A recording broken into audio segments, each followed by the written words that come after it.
Hello, and welcome to a 2024 edition of the Bucknuts Happy Hour, the first 2024 edition of the Bucknuts Happy Hour. Happy New Year, happy holidays, all that good stuff. Hopefully that all treated you well. We are here. I'm Patrick Murphy from Bucknuts and 24/7 Sports. We're going to talk some Buckeyes today. My goal of this show is to try and bring some perspective to things because there is a lot going on. There's a lot being said about the Buckeyes, both around the program, nationally, things like that. So while I think criticism is fair, I also think we can have some rational perspective. And I don't know if everywhere does that, to be honest. And I think that's important sometimes. We like to have fun on the show. We like to give honest opinions. I've got a beer here, and I think we're going to keep up with the happy hour theme of that. It is a Land Grant Winter Garden Juicy IPA that someone left in my refrigerator after a New Year's party we had at our place. But I want to try and get some perspective, get some good conversation. I'm not going to try and pretend to know things that I don't. I will be honest with you when I don't know something and give you as much information as I can. So we're going to talk about a lot of different things today. If you have questions about the Buckeyes, throw them in the chat. We will try and answer those throughout the show. But let's get into it. And to do that, we're going to bring in one of our favorite happy hour guests, Timmy Hall from the Fan and the Buckeye Show. Timmy, I saw you briefly last night at the basketball game, but good to see you again. It's great to see you, Pat. Hope everybody out there watching and listening is having a nice new year so far. Buckeye basketball hit their 12th win last night. They didn't hit their 12th win until almost March last year. So the bounce back is real. It's just a matter of how real and how much are they going to bounce back. So that's that. And yeah, the football program seems like it's in total chaos for an 11-win season. That's the way it goes around here. I'm glad you got your beer, Pat. Must be nice to just be sipping on a brew at 3:00 on a Thursday afternoon. I'll have my coffee right here while I'm at work. It is. Fortunately, I need to drink this one slowly. I need to get back into my exercise routine that kind of goes out the window during football season. So I need to go for a cold run after this. But give me a break. Look at you. Look at you. Oh, put some pounds on, Pat. You'd be surprised. Wasting away. Let's get into the Buckeyes, Tim, and specifically the football Buckeyes.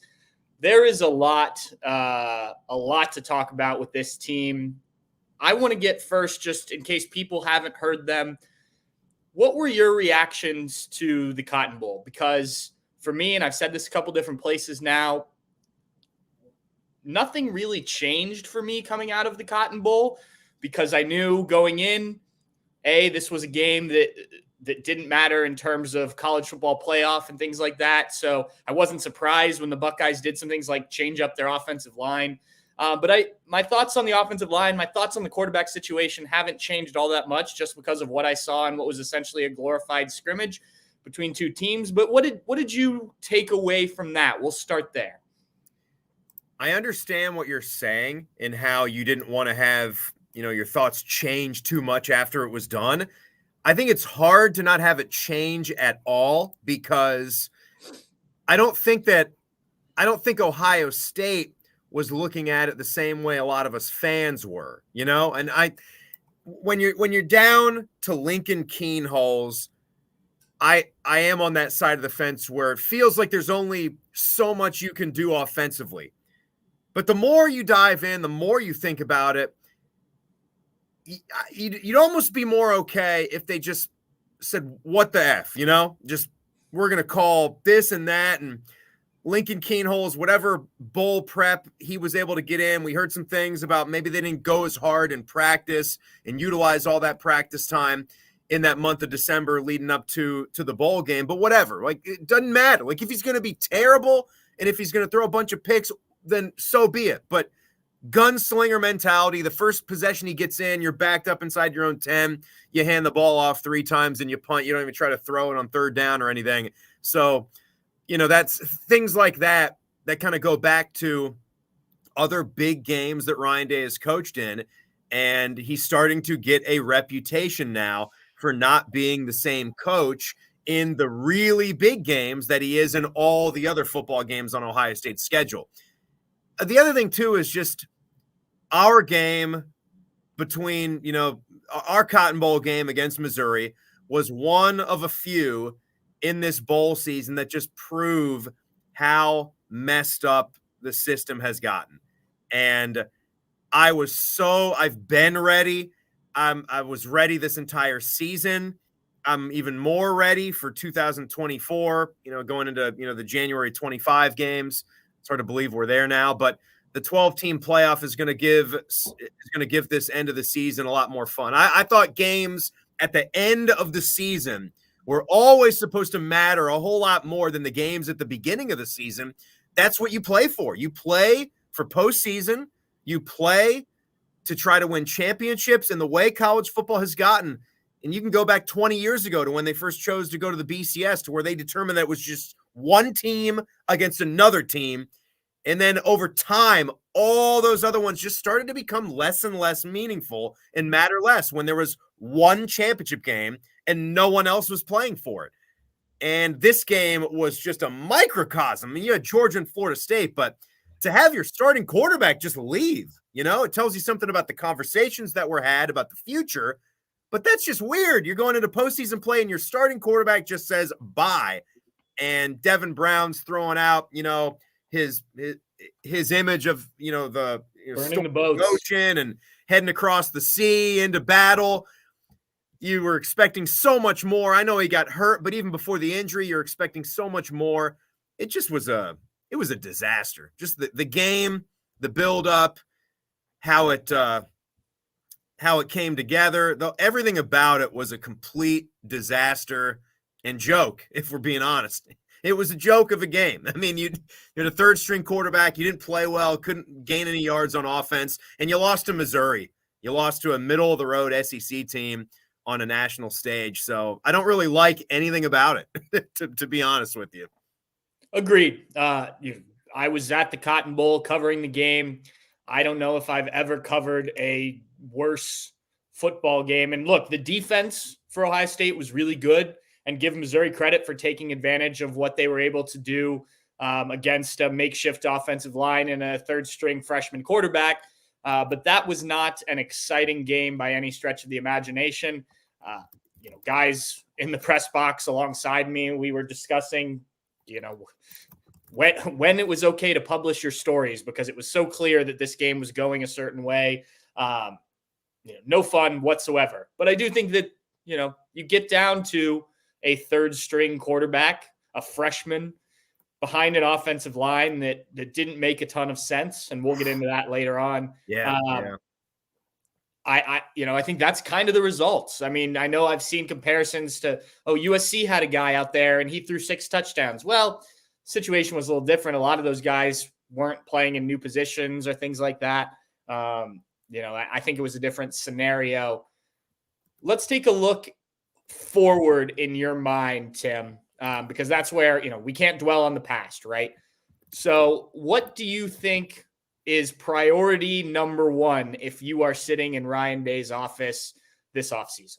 You have to have a quarterback. You have to have a quarterback. And everything that's happened up to this point is on him, That's where we can go back to how much are you going to put on his head for that bowl game when your starter left, because I'm sure of conversations that were had on both sides about what the future would be. So it's understandable with the way the system is messed up, but with the way the system is, Kyle had to start the process of looking where he was going to go, because that's when the windows are. They were there and then. So he had to make that choice, which is why it stinks that Ohio State is still looking at guys like Will Howard and whoever. They're still doing that right as we speak. So you're a little bit behind the 8 ball in that regard, but that's Ryan Day's guy. His guy was Kyle McCord.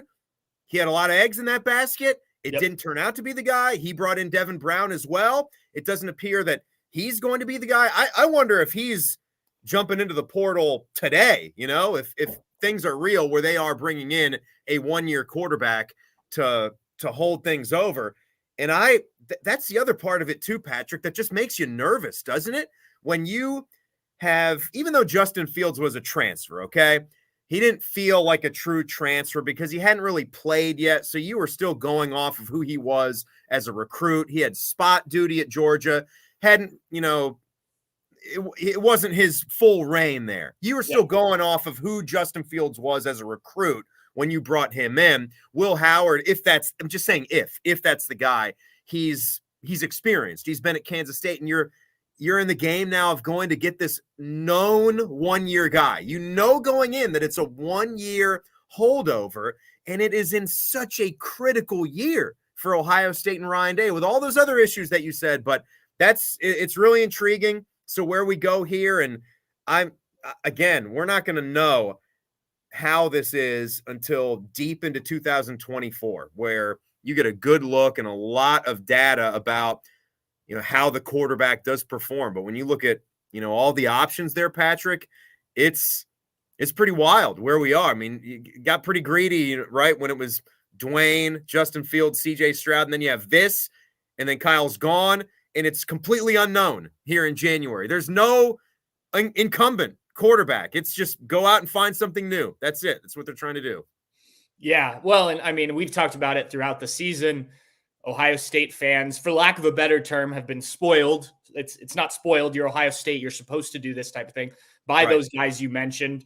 I couldn't help sitting there in the press box at AT&T Stadium thinking about, man, I wonder if Ohio State fans are, missing Kyle McCord right now, because for as much as people criticize him for not being CJ or Justin or Dwayne, he certainly made do with what they had and, led them to 11 wins, threw for 3,000 plus yards and 24 touchdowns or whatever it was. I'm not saying Kyle, was going to be the guy if he'd stayed, but I think you would have felt a lot better in that situation. And maybe Kyle gets hurt and, you're still playing a backup quarterback. Who knows? But the situation's probably pretty different in a game like that. Let me say though, for the game, I got to stick to my guns and just where my feelings were. Once the Michigan game was done and you couldn't play for a conference, two of the big things were gone, right? For being Ohio State. No conference championship game, no chance at a national championship. So what is it really? If Kyle stayed, that's whatever. I still don't think they could have gone to bed at night just happily walking into 2024 with Kyle McCord being the guy. They had to push. They had to have some competition. So what would he have done, right? And I think the result was going to be the same. He was going to transfer. Like that was the choice he was going to make. If anyone was going to be brought in to push him, I don't know how that works with promises that are made now with NIL, with, okay, we're going to give you this, and I can guarantee you're going to be the starting quarterback, because coaches hate that. But times are also different right now. I couldn't have foreseen Kyle just walking down happy-go-lucky, being the starter week 1, 2024. Nobody was going to push him or touch him. No way was that going to happen. No, he did not do enough to have the job secured. This wasn't CJ Stroud coming off the 2021 season knowing he's the guy. It wasn't Justin coming back. It wasn't any, JT Barrett, any of these guys. Right. If Dwayne wanted to come back, right? Yeah, you're the guy, man. Exactly. No doubt. And I think probably one of the, for lack of a better term, ballsier things Ryan Day has done is look Kyle McCord and his family, or whatever the situation was in that meeting, and say, I can't promise you're the guy after 11 wins and all those numbers I just threw out. And knowing that he had to open that competition up. And Kyle, as he said on a recent podcast, had to make a business decision as well. Look, if you look back to Kyle's freshman year, he started that game where CJ was hurt, and then Ohio State played him. I think it was against Michigan State, was his 5th game, and that burned his red shirt. And Kyle now only has 1 year to prove he can be an NFL guy. I'm not saying that Ohio State made a mistake by doing that. They were up big. Kyle was the backup. You put the backup in the game, but Jack Miller was on that team. So you did, maybe there's a little resentment there. I don't know. I'm just speculating. But my point is, Kyle had 1 year to go out and show what he could do, and he needed to know he's going to be able to do it. I don't blame him. I agree with you coming out of this. I was very much in the camp beforehand that I thought Devin would show enough in this game to have Ohio State fans feeling pretty good going into the offseason. I still thought I knew that the Buckeyes had kicked the tires on transfer portal quarterbacks. Whether they pulled the trigger or not, I wasn't sure. But we've been robbed of seeing what Devin Brown can do. He missed the spring game last year with that hand injury. He got hurt when he was just starting to get going this season, and then obviously gets hurt again. Now, as I've seen people saying in the comments here, as the people viewing this live, when Devin's been on the field, it has not been impressive. He missed on this first throw to Emeka Egbuka. He hasn't looked, and I wrote this earlier in the season when they were using him as that red zone quarterback.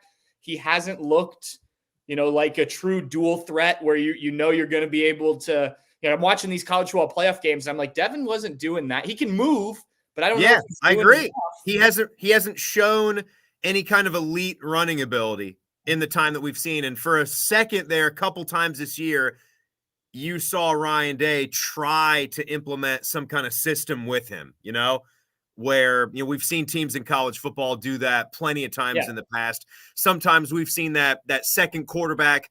I always struggle to remember. I think it was a Texas quarterback that they would bring in, and he was like 6'6" and 270 pounds, bigger than a Josh Allen type. Michigan does it. I mean, J.J. McCarthy can run, but they use Origi or however you say it. They use him in the game. They used that guy in the game, and he busted off a huge run, and that was a big deal. So it hasn't been like that. There was nothing impressive there, and you just said it. You were hoping that maybe you could see some play from him. And again, I don't want to make his lacking of plays in that ball game just about who else was gone. You could try to make that argument, but it was also a big stage for him. And fair or unfair, that was the chance. That was the opportunity. And it just didn't look impressive. And you got to allow Ohio State to do what they feel they got to do, because a lot is riding on next year. And I think the fan base appreciates that too, because you can't just stay. You can't just walk into next year with nothing else. You've got to try. And I'm not going to be convinced with whoever they bring in. There's nobody out there right now that they can there's no one out there right now that they can bring in where I'm just going to say, oh man, oh baby, look out for the Bucks in 2024. National championship game, here we come. Start getting the parade ready. No, there's not one, because of the actual QBs that we're talking about and all the other things that Ohio State is facing. All the comments I'm reading about the offensive line, that was, you can bring more to the fight than that.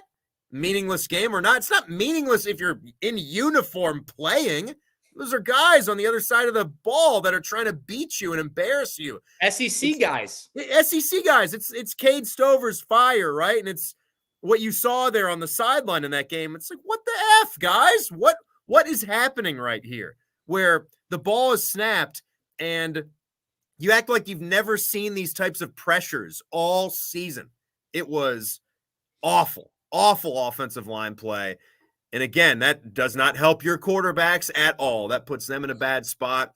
You got some more receivers that are heading to the portal now. You've got these issues now where your receivers are so top heavy that some of the really good ones that are depth guys, they're not getting their playing time as early as they think. And look at the wide receiver depth chart, Pat.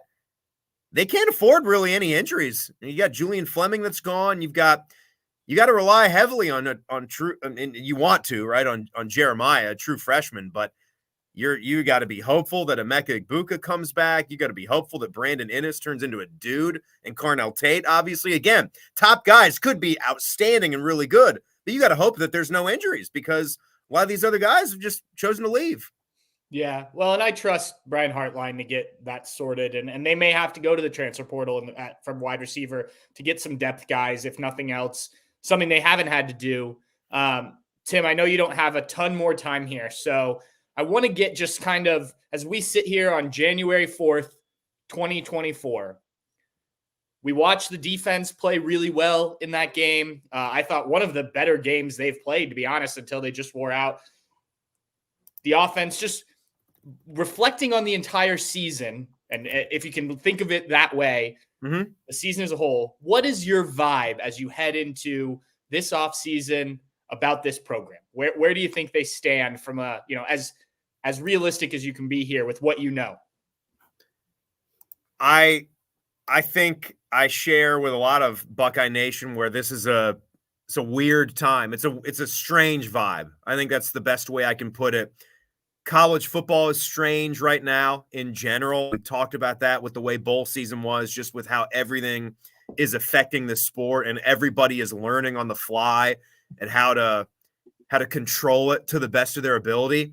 And I mean, how else is it going to feel when you're coming off the golden age of Ohio State kicking Michigan's ass, and now you've lost 3 straight, and you've got the game at home coming up here?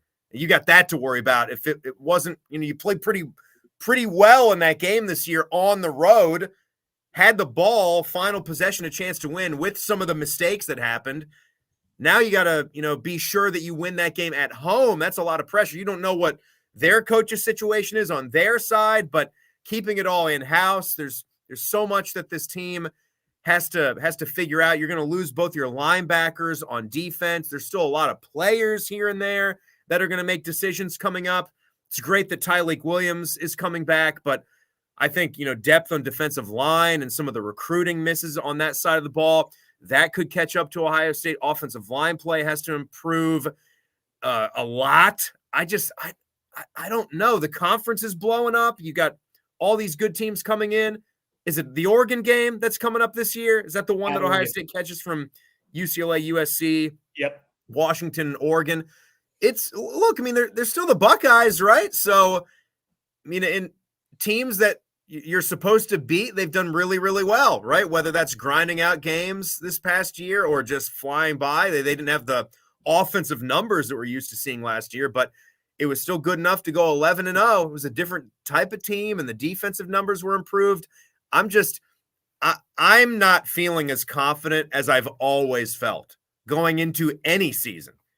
And that I think is a weird place to be, living with Ohio State football, with where things are. What about you?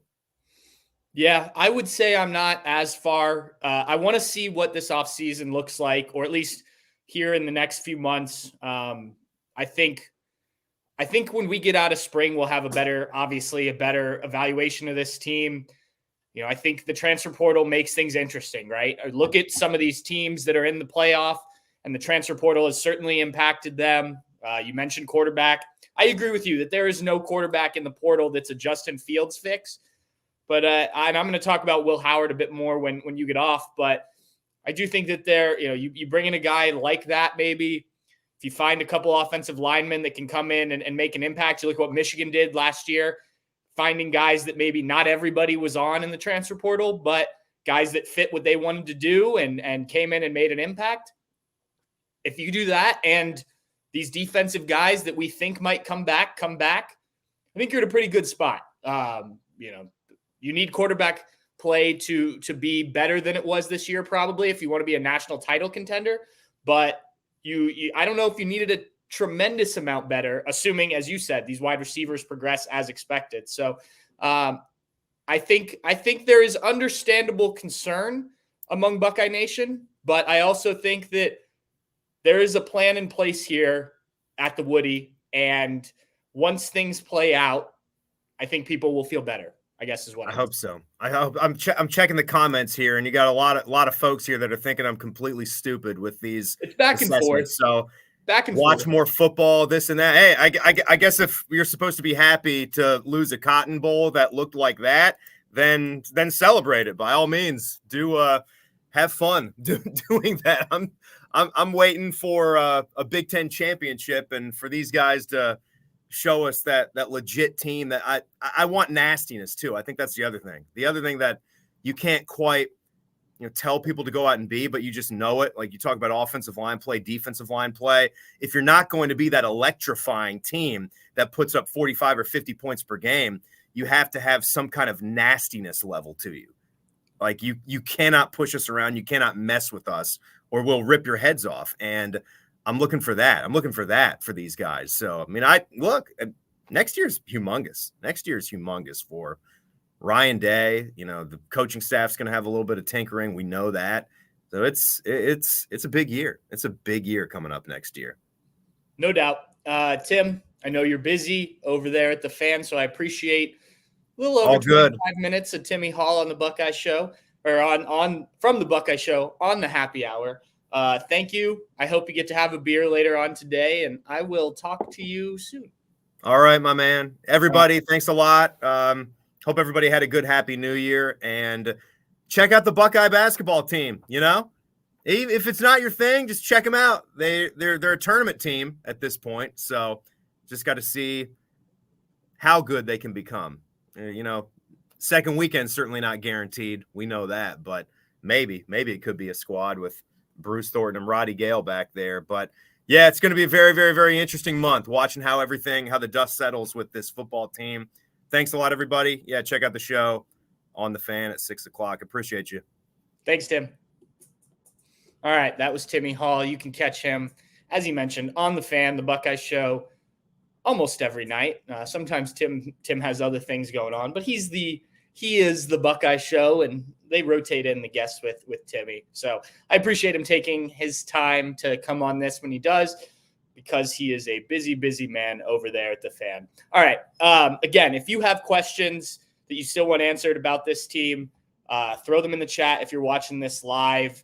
I saw some of them in there already, some of which I already planned on discussing those topics here, and some of which we've already touched on a little bit. So, but feel free, throw them in there. I'll try and answer some that we haven't touched on at the end of the show.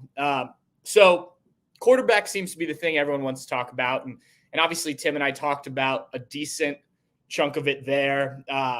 But this Will Howard conversation is interesting, I think, because obviously you hoped, if you're a Buckeye coach, that the Cotton Bowl went where Devin Brown went out and played really well. What you had seen in practice leading up to it, and you go into the offseason, maybe you probably still add at least one quarterback, because you like to have, if you're Ryan Day likes to have 4 on scholarship, but you feel good about Devin Brown and the way he performed against Missouri. Well, that doesn't happen.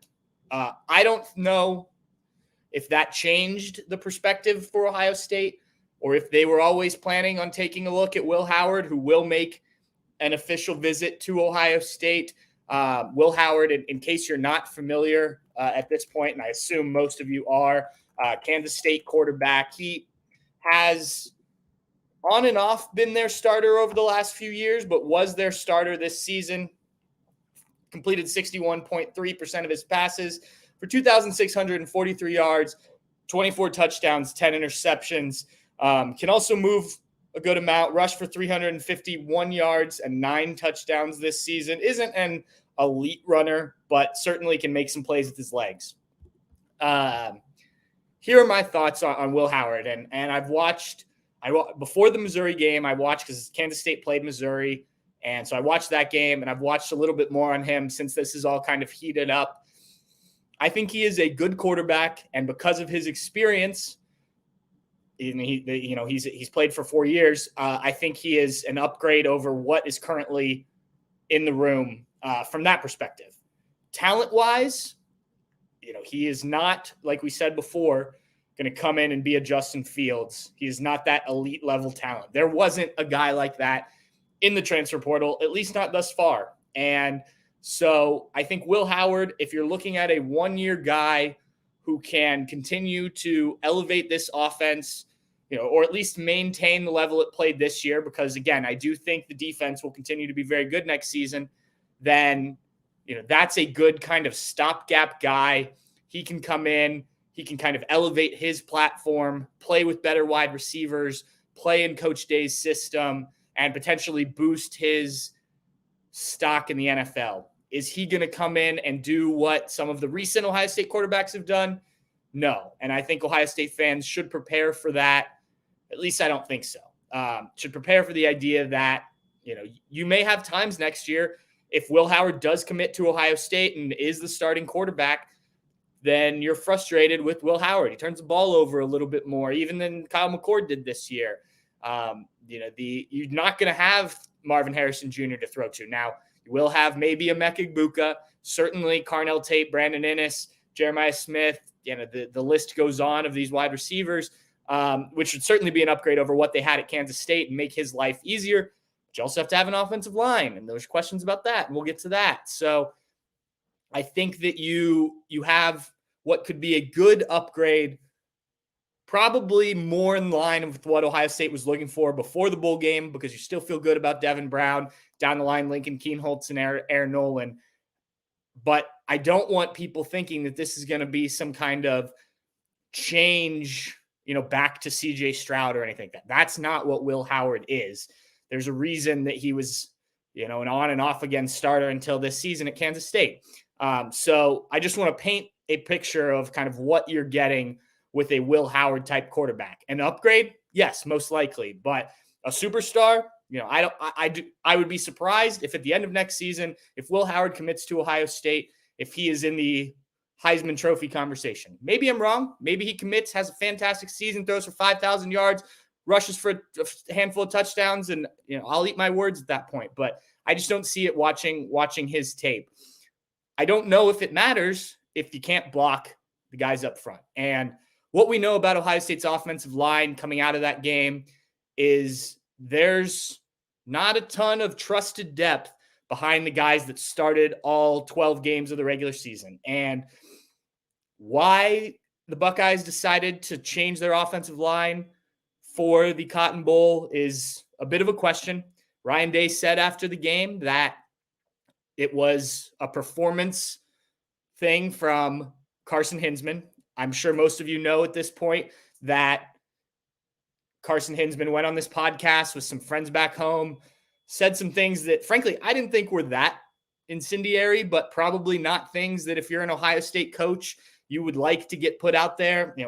I don't know why he felt the need to reference Urban Meyer's practices, something that he was obviously not a part of. But again, I don't think that's that bad of a thing to say, because I think Ryan Day and Urban Meyer are clearly different coaches. And I think most people who watch this team recognize that.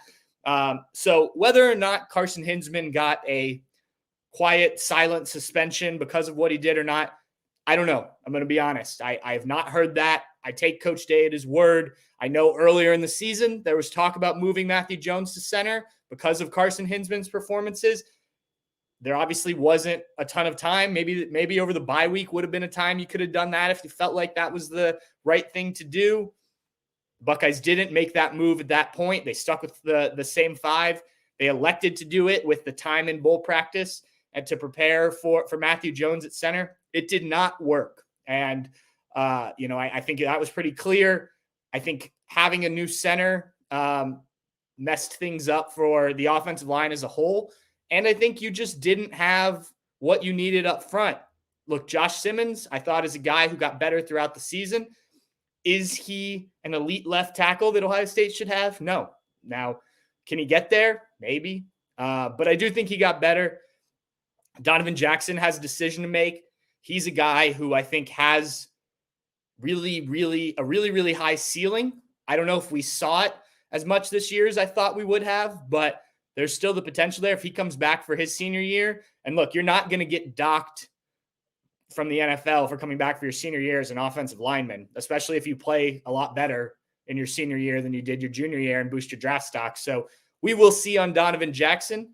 But I think that would be a big boost for Ohio State, especially if you can get him playing at the level he's capable of. The center position is up in the air. After the Carson Hinsman situation, so to speak, will he be back as Ohio State's starting center next year? I don't know. I honestly don't. I think if he chooses to remain in the program, which as of now, the transfer portal window, I believe, is closed at this point. As we record this on January 4th, it sounds like Carson will remain a part of this program at least through spring, compete to have that job back. I think you can get better from year one to year two as a starter. So I would imagine that is his job. Now, Ohio State is bringing in Alabama's starting center, who I know, and I tweeted this out, everyone saw have several bad snaps against Michigan. Seth McLaughlin. Look, this is a guy who can play guard or center and has started for a year and a half in the SEC. I don't think it's a bad idea to at least take a look at him and get him on campus. You're going to have to replace Matthew Jones, who was the right guard all year. So maybe you move Carson Hinsman to right guard. Maybe if you do bring in Seth McLaughlin, maybe he plays right guard. And then right tackle, Josh Fryer. Good, not great most of the season, and really struggled in certain games. That's a position that I think is still very much up in the air. I was a little surprised you didn't see some of the younger guys, Tegra Shabola, Luke Montgomery, maybe get some looks in the Cotton Bowl. They are guys, especially Luke Montgomery, we heard coming into the season, he's a guy who could push to start at one of the tackle positions. And he did play some this year, not as much as maybe I expected him to. I've heard positive things about Luke throughout the year. So we'll see. Tegra's another guy who I think could slot in on that line at some point. But as we stand right now, neither of those guys or any of the other younger guys, less experienced guys, were trusted to step in on that offensive line. You can question whether or not that was the right decision, but that's what the decision this staff made, and they are the ones who watch them every day in practice. And that's where I think things may be a little bit concerning, is if you don't feel like those guys are ready at this point. Ryan Day talks about guys that enroll early. By the time you get partway in the season, you're kind of done with your freshman year, you're in your sophomore year. Luke Montgomery is not ready in their eyes. I'm a little concerned by that, whether that's evaluation or whether that's development. They need to find the best 5 guys they can next year, be it the portal, be it development, be it young guys coming in. They do have a decent, in terms of the rankings, class of linemen coming in. It's tough to start at Ohio State on the offensive line as a freshman, but we've seen it happen if you're good enough. I know the staff thinks more highly of this group of offensive linemen that they brought in than maybe the rankings are. So we'll see how that plays out. But to me, the quarterback position is always going to be vital. But I still trust Ryan Day. I think, yes, was Kyle McCord not the level you needed to get to where you wanted to go, which was a national championship? Yes. Now, maybe we're talking very differently if Donovan Jackson doesn't trip over Carson Hinsman, Kyle McCord completes a pass to Marvin Harrison Jr., and the Buckeyes maybe go on, beat Michigan, or the number 1 team in the country going into the college football playoff, but that's not what happened. So those are the things on offense that I think need to be addressed. 1A, 1B. And then you've got some other things. Tight end, Cade Stover's gone. That's been a vital position, but even in the past game the last couple of years with Cade Stover, okay, where are you going now? Jelani Thurman started the Cotton Bowl, but played 2-3 snaps. I don't think he came back in after the first series. How ready is he going to be come the fall of his sophomore year to be a full-time player? G. Scott Jr., I know he played a lot this year, but was inconsistent, at least in the past game. Blocking can still improve. I know he's an emotional leader for this team, which is certainly important, but is the transfer portal somewhere you go to try and find an experienced tight end who is, complete in terms of passing and blocking? Buckeyes did add a tight end from Ohio University, a guy who I do think will be an important blocker for the Buckeyes. Wide receiver, you certainly need Emeka Egbuka to come back. He has not made an announcement as we're recording this. There is hope, I would say, that he is going to return for his senior year after being injured for multiple games, not putting up the kind of production that he wanted. But he would bring a veteran presence back to that room that's not going to have a ton of it. You're losing him. You're losing a Marvin Harrison Jr. You're losing a Xavier Johnson. You've already lost Julian Fleming, who's headed to Penn State. Carnell Tate played a good amount this year, but not a ton. Doesn't have a ton of production in terms of statistics at this point, and I think he's going to be a very good player. I like the bits and pieces we've seen from Brandon Ennis, the guys they've got coming in. Can Jaden Ballard take a step? I was hoping to see more from him in the Cotton Bowl. The rest of it, that class that's going to be juniors that remains. Is there anything there with them? I feel like you would have had to kind of bite by now. So, I think you've got the makings of still a very good wide receiver room. I think losing a guy like Noah Rogers, tough because of what he had the potential of being. Now, was he ready to be that guy next year? I don't know. We didn't see him much. No catches this year. Played some in garbage time. So, was he ready to jump into a significantly bigger role? We'll see what he does at NC State. I don't know if that was going to happen, but certainly would have liked to have him in the program and continued to develop, at the very least adding depth if something does happen. So, there are definitely questions to answer on the offense. Defensively, I think you're in a pretty good spot. I think you saw on Wednesday night, Tyleik Williams announced his return. It would not be surprising. I'll call it educatedly, if that's a word. If that is the start of a slew of guys just making an announcement that they're going to return for their senior years. Motivated guys on that side of the ball. And, you could loop in Emeka Egbuka and Donovan Jackson in that group if they decide to return as well, given kind of how the last few years have gone. So I think that's a positive. I do think Tim made a good point when you're talking about linebackers. Cody Simon will be back. Ohio State lacking in the elite physical linebackers that you see on the top teams in the SEC and things like that. And look, you can win. You can be really good as without those 5-star guys. I think Tommy Eichenberg had a really good career. Steele Chambers, good career. But there's just not that elite level linebacker. Maybe CJ Hicks is that guy, but we're going into year 3 and we've seen pretty little of CJ Hicks at this point. And I don't think it's just because Jim Knowles doesn't want to play him. I think, there's been some developmental roadblocks for CJ Hicks, and maybe he gets over it this offseason and has a great junior year and, looks like the 5-star guy that everyone hoped he would be. Gabe Powers is another guy who could come along, but none of those guys have done anything at this point where you're like, yes, that guy's going to step in and, be elite next year, replacing Steele Chambers and Tommy Eichenberg.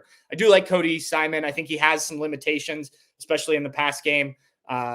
So that's the position on defense where I think you're going to have to address. And that's assuming that the defensive line trends in the direction I think it will. Like I said, Tyleik Williams back. Jack Sawyer admitted at the Cotton Bowl when we spoke with him that he will probably be back next year. I think that's big, as you saw Jack really come on towards the end of the season. JT Tuimoloau, I would say up in the air in terms of whether or not he decides to return. I think a senior year would be good for him to try and put together a consistent year, but you've seen enough in flashes that he could probably be a decently high NFL draft pick. And, it's going to be up to him kind of where he wants to be. Denzel Burke made it clear before the Cotton Bowl, that he wants to be a top 10 pick in the NFL draft. Well, right now I don't see that for Denzel Burke. He's been good, very good, 2 out of 3 years at Ohio State, but I don't think he has proven elite level yet in terms of consistency. So I would not be surprised if he were back for his senior year. I know we were talking defensive line there, but I just kind of started rattling through those guys. If the defensive line gets those guys back, you add in Caden Curry, Kenyatta Jackson on the outside, Hero Kanu, Tywone Malone, who transferred from Ole Miss, didn't play a ton last year. That's a pretty solid group of 8 right there that you've got. And there's some young guys that can mix in there as well. Hero Kanu started to come on during the season. You're certainly going to miss Michael Hall and what he was able to do. They don't have that type of guy on the roster. But, you didn't see, I don't think most people saw Michael Hall coming. So before his sophomore year. So maybe you have a guy emerge like that. But all in all, I think they've found a scheme and a way to play defense, and you've got a system in place that I'm comfortable with that and what Jim Knowles is doing, that I think the defense will continue to be really good. And if all of these guys, most of these guys come back, has the potential to be an elite level defense again. look, that Missouri offense, maybe it didn't play its best game, but that was a good Missouri offense. Those were between Brady Cook, Schrader, and Burton, the receiver. You had, guys that are going to be drafted pretty high, I imagine, or have careers in the NFL, if nothing else. And Ohio State, for the most part, was able to shut them down. I know Cook was able to get free running, but he did that throughout the season. I just think it's going to be, another step for this defense going forward. Now, if you can get the offense figured out, get things kind of rolling more in the direction they've tended to be under Ryan Day, then I think you should feel really good about it. But you're going to need those guys to come back, both sides of the ball, and you're going to need to figure things out in terms of the portal or development or whatnot, whatever that may be. There's also the coaching staff, which is a tricky situation, I think. It's easy to say, and I posted this on the front row, the message board on Bucknuts today. It's easy to say, fire this guy, fire that guy, da-da-da-da. And I know it happens in this sport it happens in this industry of sports more than it does in other jobs. But there's more to it. I mean, beyond just you're firing someone that you spend so much time with, there's also, you have to go through HR. You'd like to be able to have a guy in place, so you're not just firing a guy and then not being able to find a replacement. Not that you have that issue at Ohio State. It's Ohio State. Coaches want to coach in Columbus, but I'm just saying, I would put it this way. From my understanding, there's a plan in place of what they are going to do on the coaching staff. I think some of it has, already been speculated about. Look, Parker Fleming and the special teams, it just wasn't good enough. It's not. And, most college programs don't have a special teams coach. That's more of an NFL thing, which Ryan Day brought to Columbus when he promoted Parker Fleming to that role. Sorry for Parker. I like the guy a lot. Just not a good enough job. And that's really for 2 years now. I think that opens the door for you to promote James Laurinaitis to a full-time position. And I think that's a benefit because not only then is he coaching, but he can get on the road recruiting. And I think he's going to be really good at that. I know there's been talk about Corey Dennis, whose contract is up at the end of this season. I have heard mixed things about the situation with Corey Dennis. Obviously, he's been the quarterback's coach through a large portion of the success that Ohio State had with quarterbacks. Ryan Day was certainly a big part of that. But he's been a guy who's recruited well. And I do think there has been value brought from Corey Dennis. Can you upgrade that job with a more experienced guy who can work with the quarterbacks along with Ryan Day, but maybe also be the play caller to take that off Ryan Day's shoulders? I sat there in Dallas listening to Missouri head coach Eli Drinkwitz talk about giving up play calling this time a year ago and how much that changed what they were able to do for the better. You have to get a play caller in that is a experienced play caller because you're Ohio freaking State. Brian Hartline, and I saw people talking in the comments about Brian Hartline earlier. Brian Hartline brings a lot of value to this program. Is he ready to call plays at a program like Ohio State? Well, this year the answer was no, because Ryan Day wasn't ready to hand those responsibilities over to him. Does a year of being more involved in the total offense make him ready? I still say probably not. Now, maybe he picked it up really quickly. Ryan Day likes what he saw. That's the guy he handed over to. But at Ohio State, I think you should have experienced guys in almost every coaching spot, unless somebody has really proven themselves, like a Brian Hartline, like a Keenan Bailey, things like that. I think you could kill two birds with one stone with a new quarterbacks coach that is also a play caller. Now you get Ryan Day to be able to be more of that head coach as opposed to the head coach and the offensive coordinator.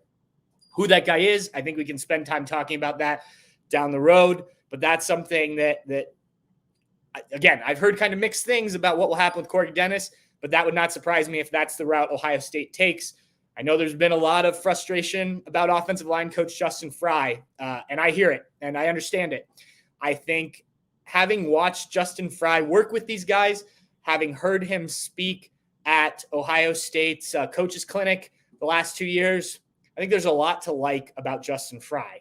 But we are in a results business. And now you can, whether you can blame it on Greg Studrawa and the lack of recruiting, and that's certainly a part of it, but there hasn't been a jump in offensive line production that needs to happen. And it's not like you have to recruit these kids out of high school and develop them. I mean, that's still a part of it, but the transfer portal's there, and the Buckeyes swung on a number of guys this time a year ago, missed. They waited until after spring practice, went after Josh Simmons. Now, you could argue Josh Simmons was the best offensive lineman of that starting five this year. I think there's an argument, though I would push back on that a little bit. He did get better as the season went on, but is he the elite left tackle that you expected to get out of transfer portal? No. Did you see enough development of the young guys? Apparently not, because the guy you put in was a fifth-year senior who had never started before consistently at Ohio State, and it did not work in the Cotton Bowl. So I think Justin Fry, who I'm sure most people know, someone who Ryan Day's friends with, they say don't hire your friends. Last two Ohio State coaches have done it, and we're still not sure if this one will work out, but it's trending in the wrong direction.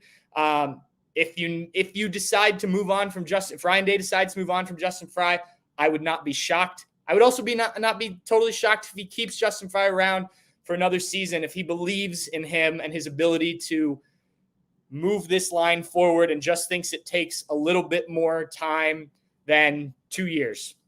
I don't know if I agree with that, but the offensive line is different than pretty much every other position on the roster because of how developmental it is. So those are kind of where I see things with the coaching staff. I think defensively, Ryan Day made it clear Larry Johnson's going to be back.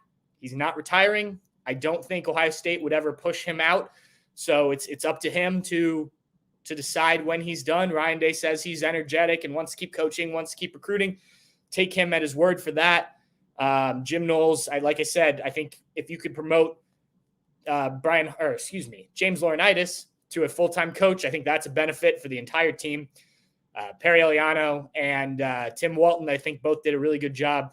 Tim Walton has somehow become one of the team's best recruiters. A guy who was coaching in the NFL and didn't have a ton of recruiting experience has done a great job on the road. So that's kind of where I see things with the staff. I want to get to some of these questions here because I saw there were a handful of them. If I miss yours or if you still have one, feel free to throw it in there.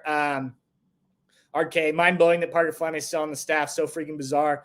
Touched on that already. I think this is just a matter of time. I think Ryan Day is not going to operate on a timeline that fans necessarily – he's not going to operate on the fans' timeline. He's going to operate on his timeline, and there's things happening at the Woody Hayes facility. Brad Kramer said, we're bringing in the center from Alabama. Howard is QB and the O-line guy from Troy, and I'm feeling 1,000 times better. I think that would be a positive start. I think you could do better potentially than on the O-line, though there aren't guys that I look at on the O-line and in the transfer portal that I'm like, yep, that's the guy. I think that's up to Ohio State to figure out who are the guys that can come in and play and get it right this offseason, because I arguably 1 for 2 last year with Victor Cutler not making it and then transferring again. Nick Crabtree, if it's a glorified scrimmage, it should have been a chance to open the playbook and see what he can do. I assume, Nick, by that you mean what Lincoln can do. Look, I think the one thing Ryan Day didn't want to do is get in trouble with Lincoln. And they did open the offense up a little bit more in the second half. Now, I think you can certainly argue more protection, leave some tight ends in, run some quick things, slants, screens, things like that. I don't know why we didn't see more of that in the Cotton Bowl, I'm going to be honest. But I do think that they wanted to protect Lincoln a little bit because he's young. You'd rather not ruin his confidence here, by him throwing 2 interceptions while trying to throw deep. Whether that's right or wrong, I can't say. Look, we saw Nick Saban bring a freshman into the national championship at halftime or whenever that was and let him throw the ball downfield. Now, that was Tua Tagovailoa, and he's pretty good. But I know the Buckeyes think highly of Lincoln Kienholz. So, yes, a little strange. Sue said, I thought surely, in all caps, they'd make changes on the O-line at halftime. I couldn't believe it. Sue, I was sitting in the press box talking to people sitting next to me. we were confident that they would come out with Carson Hinsman at center, Matthew Jones back at right guard, and run the offensive line we saw throughout the season. Maybe read into that about the Carson Hinsman podcast and potential suspension if you want. I can't tell you what happened there, but know that you weren't the only one confused by the lack of changes on the offensive line. Another one from RK. Red Devin Brown has a broken bone in his foot and a high ankle sprain, but Lincoln Kienholz wasn't getting any number one reps. Well, first of all, I haven't heard anything about a broken foot.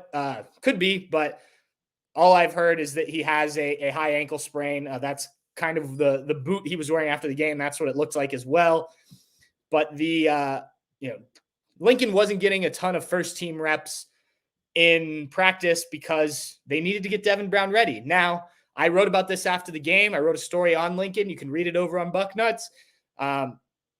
Could you have had him more prepared given he was one snap away from having to go into this game? Should you have gone into the game with a game plan of we want to see a little bit of Lincoln in this game, so let's get him ready? Yes, I think so. But I completely understand if they made the decision, Devin is going to be our guy. He's going to play every meaningful, healthy snap of that game, and you assume he's going to stay healthy. You give him all of the first-team reps in practice because he's taken few of them throughout the season, and even when he was battling with Kyle McCord, he's splitting those reps. So I get it. It did not work out, obviously, but if the plan was we're going to play Devin every snap, then I understand why Lincoln, who did get more, worked with the second team instead of with the scout team, so he did get some experience there. But yes, clearly not ready. Doug Shepard, Kyle played hurt. That is all you need to know about Devin. Yeah, Devin played hurt too. I want to be clear about that. Devin came back in the game, was trying to fight through it, kept talking on the sideline. Devin wanted to keep playing, so I'm not going to take anything away from him. But I do think it's worth pointing out that Kyle played a lot of this season injured. Maybe a healthy Kyle McCord looks a little bit different. Bobby McCormick asked about coaching changes. We already talked about that. We'll skip that one. Lynn Foster, Cade Stover was yelling at the O-line on the sidelines. Where was Justin Fry? I didn't see a fire from him. Well, Justin Fry's up in the booth, so hard to yell down at your players from up in the booth. You can't get on the phone with them. You do have other coaches on the sidelines who can do some of that talking, but he is in the booth. So that's probably why you didn't see him. Bobby McCormick, again, what is the best lineman we have a chance at getting? That's a good question. I think, right now they've brought in, we mentioned the lineman from Troy, whose name is escaping me right now. And then they are bringing in Seth McLaughlin from Alabama. I like that they're going, a guy from Alabama immediately enters the transfer portal. They're going after him. Now, one thing I think needs to be made clear, and I've made this point in a variety of places, so if you've heard me say this or read me say this before, I apologize for repeating myself, but I think this point needs to be made to people. It's very rare that you find a guy in the transfer portal that is in there for no negative reasons. I won't say very rare, but it's rare. Rarer than the guys that are in there for negative reasons, or at least one negative reason. A lot of guys that get in the transfer portal either weren't as good as a school thought or had some issues off the field that maybe don't get reported or this, that, and the other. There's usually a reason, especially a talented kid, a kid that was really talented coming out of high school, things like that, that there's a reason they're in the portal. Now, there's also the situations, and I think this is kind of a different group of transfer portal players, of guys with like 1 year left that played at a slightly lower level that want to kind of raise their platform by going to a place like Ohio State, that think they have the ability to become a high draft pick. Jonah Jackson was a great example of that from Rutgers. That was not a guy that had any red flags, but he played at Rutgers, who, certainly send some guys to the league. If you go play at Ohio State for a year, now you're drafted by the Detroit Lions and you've been starting with Taylor Decker on that offensive line for 2-3 years, whatever it's been. So I think when you see especially some of the younger guys that go into the transfer portal, it's safe to assume that maybe there's some red flags there, or maybe that person wasn't as good as everyone thought. And Ohio State is going to do its homework there to find out if that makes sense, because the last thing they want to do is bring in a guy that he either isn't as good as people thought, and that's the reason he transferred, or bringing a guy that has some issues off the field. Maybe it's academics, maybe he's getting in trouble, whatever it may be. And now all of a sudden that's carrying over and coming into Ohio State's locker room. So, and then the other thing I think is important to point out is the NIL component of it. Some of these guys get in the portal because they think they can make a lot more money elsewhere.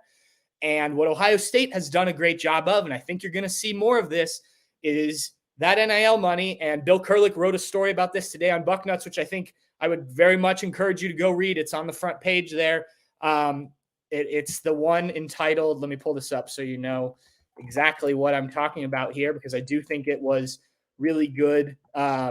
We're maybe on the verge of turning in very good way for Ohio State. It's by Bill. It's got Will Howard as a picture. I would recommend reading it. But Ohio State has done a very good job of taking care of the guys in the program.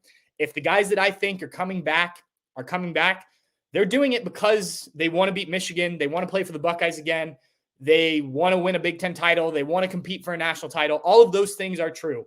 But trust me, they are getting taken care of. And Ohio State wants to take care of those guys that have been in the program and proven it and know the system and all this, that, and the other thing before they go throw money at transfer portal guys that may or may not work. And so, that's my little rant about the offensive line, about the transfer portal. William Morrison asked, Patrick, what has Day done to have so much trust in him? I think this question came up while we were talking quarterbacks. Look, I mean, you just look at the track record. JT Barrett had his best season under him. Dwayne Haskins became a first-round pick under him. Justin Fields came in after not being able to start at Georgia and was a Heisman Trophy finalist his first year and probably would have been again if not for the COVID season. CJ Stroud comes in and develops into one of the best quarterbacks, if not the best quarterback in Ohio State history. Look at what he's doing in the NFL. Did Day miss on Kyle McCord? If you're basing it on the standard that came before him, absolutely. And look, it cost them. If you had CJ Stroud on this year's team, I think you're playing for the national championship on Monday. Is he batting 1,000? No, but his average is pretty good. And so until that average really starts to tank, and I'm not ready to say I'm out on Devin Brown or Lincoln Kienholz at this point, I just haven't seen enough of them in games, then, I'm still going to trust Ryan Day's assessment because more often than not, he's gotten it right. All right, let me see if we have any more in here while I was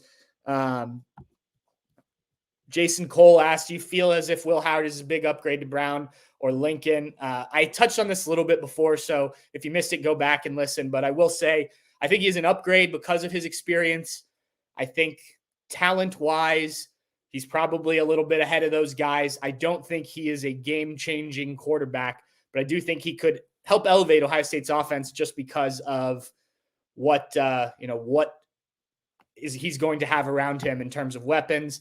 Drowsy Dragon, I like that name. Patrick, could we get Washington's OC? I heard Saban tried to get him last year, but was turned down. If I'm Ryan Day, I am making calls to people like that because you're Ohio State. And yes, Washington is playing in the national championship game and they're coming to the Big Ten. But, Washington isn't consistently, I think they've been in the college football playoff twice. This isn't a program, and maybe that changes going forward. Maybe this is the start of something great for the Washington program. But I think if Ohio State comes calling for coaches on that staff, they at least have to give it a thought. Now, you turn down Alabama, but we'll see. I think you have to swing big with these coaching hires, and you should. You're Ohio freaking State, like I said before. Let's see. We'll get a couple more in here, and then we'll wrap this thing up. Fry isn't the answer, O-line coach. May or may not be true. I think the results have swayed more towards that. Kyle Baker, I would love to see Kingsbury come in and call plays and develop our young QBs. Day needs to be a CEO and let go of play calling. I agree with the second part. Cliff Kingsbury, never met the guy, don't know anything about him. Have heard he can be a bit of a pain to work with. I don't know if that's true. That's just stuff I've heard before from people I know that cover the NFL. Mark Brooks, get Garrett Riley. Yeah, I mean, it's gone well there. He's done a good job. I think I've hit on all of them. So we're going to wrap it up with that. I hope you were able to take something out of this. I know there's a lot of Ohio State coverage, a lot of podcasts, a lot of everything. Everyone kind of does their own thing. And I appreciate the kind of following that we've been able to develop here with not only Bucknuts, but with the happy hour. And, I think it's important to be critical, but also have perspective on things. And I hope I was able to provide some of that for you guys today. I agree with some of the things you're saying. I also think I can take a step back and look at things a little bit more. Jeff Masarella, Patrick, your mouth has to be dry. Take a sip. Thanks, Jeff. I will. That was good. Point is, I think I want to be able to point out things that can get better while also giving kind of a perspective that isn't the frustrated, angry fan. Look, I want to cover a football team that's playing the national championship every year. It's more fun for us when we get to cover those things and when you guys as fans are not frustrated and angry. And, we'd rather be covering a 12-0 team going to the Big Ten championship game every year than not. So we'd all like to see it get better. I can promise you that Ryan Day wants it to be better. There is, that man cares about I was going to say there's no one that cares more about that. That's not true. Buckeye fans, most passionate fans out there. But Ryan Day cares. He wants this thing to be rolling. And, whether or not you believe he's the guy for the job, that's up to you. But I do believe that there's a plan in place, whether you think it's taking too long or not. I encourage you to have a little patience here and see where this goes. And then we can assess it after the fact. And, we're going to have all off season to do that. But I hope I was able to give some perspective today. That's a good question, Sue. When do we hear from Day again? That's a good question. I was sitting next to SID Jerry Emig at the Ohio State basketball game last night. I asked if he had any plans for any sort of media availability before they usually do the early enrollee freshmen in February for signing day. He said he hopes so, that he thinks, that there would be, he thinks that it would be good to have at least Coach Day talk and kind of break some things down in terms of why they did things throughout the season, in the bowl game, all that. So hopefully we get Coach Day again soon. I don't have a date for you, but it does sound like they would like to do something like that. And hopefully Coach Day will oblige. Anyway, thank you guys again. I appreciate it. We'll be back probably next week, I assume. There's still plenty to talk about, so I don't see why we can't roll up another happy hour next week. As Tim said, basketball season's here. This is a fun team. I know not everyone's a basketball fan in Buckeye Nation, but this is a fun team that I think there may be some bumps in the road, but I don't think you're going to have the lulls that you've had in some of the other years. Really good guard play. They've got some good players. I'm excited to cover this team throughout the rest of the year. And if you are if you are so inclined, check out the Buckeyes on the hard court. The women's team too. I believe they're number 20 in the country. They're a lot of fun to watch as well. So thank you again. This has been another Bucknuts Happy Hour. Thanks to Tim Hall for coming on earlier. Thanks to you guys for tuning in, whether you were live, listen to it afterwards. We will talk to you soon, and